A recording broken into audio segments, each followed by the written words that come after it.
আর যে করে দুষ্কৃতী তাণ্ডবে মামলা কলকাতা পুলিশের 3টে পৃথক মামলা রুজু করা হয়েছে। 3টে আলাদা থানায় স্বতঃপ্রণোদিত মামলা রুজু।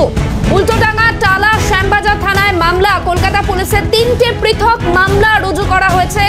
উল্টোডাঙ্গা, টালা, শ্যামবাজার এই 3টি থানায় মামলা, স্বতঃপ্রণোদিত মামলা রুজু করা হয়েছে। আরজিকর কাণ্ডে দুষ্কৃতী তাণ্ডবে 3টে পৃথক মামলা। শ্যামবাজার, উল্টোডাঙ্গা এবং টালা থানায় মামলা। টেলিফোন লাইনে রয়েছেন প্রতিনিধি অভিরূপা সাহা। অভিরূপা, বিস্তারিত জানাও। দেখো, ইতিমধ্যেই কলকাতা পুলিশের তরফ থেকে মোট 3টি থানায় স্বতঃপ্রণোদিত মামলা রুজু করা হয়েছে। একটি হচ্ছে উল্টোডাঙ্গা থানা, একটি টালা থানা এবং আরো একটি শ্যামপুকুর থানা। এখনো পর্যন্ত পুলিশ সূত্রে খবর যে আরজিকরে হামলার কাণ্ডে বা তাণ্ডবের ঘটনায় 19 জন গ্রেপ্তার হয়েছে, সব এখনো পর্যন্ত সব মিলিয়ে।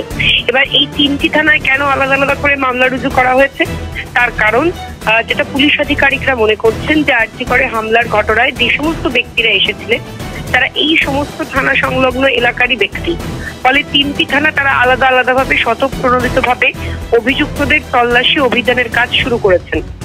গত পরশু রাতের পর থেকে একাধিক জায়গায় চলেছে তল্লাশি অভিযান এবং তল্লাশি অভিযানে বিভিন্ন জায়গা, সেটা উল্টোডাঙ্গা হোক, টালা হোক, শ্যামপুকুর হোক, এই সমস্ত জায়গা থেকে যাদেরকে গ্রেপ্তার করা হয়েছে তারা প্রত্যেকেই এই থানাগুলি সংলগ্ন এলাকার বাসিন্দা এবং স্বতঃপ্রণোদিত মামলা রুজু করা হয়েছে।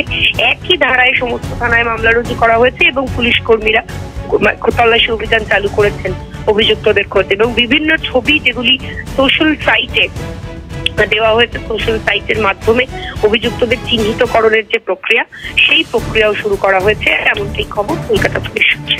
শাহানা, ধন্যবাদ অভিরূপা।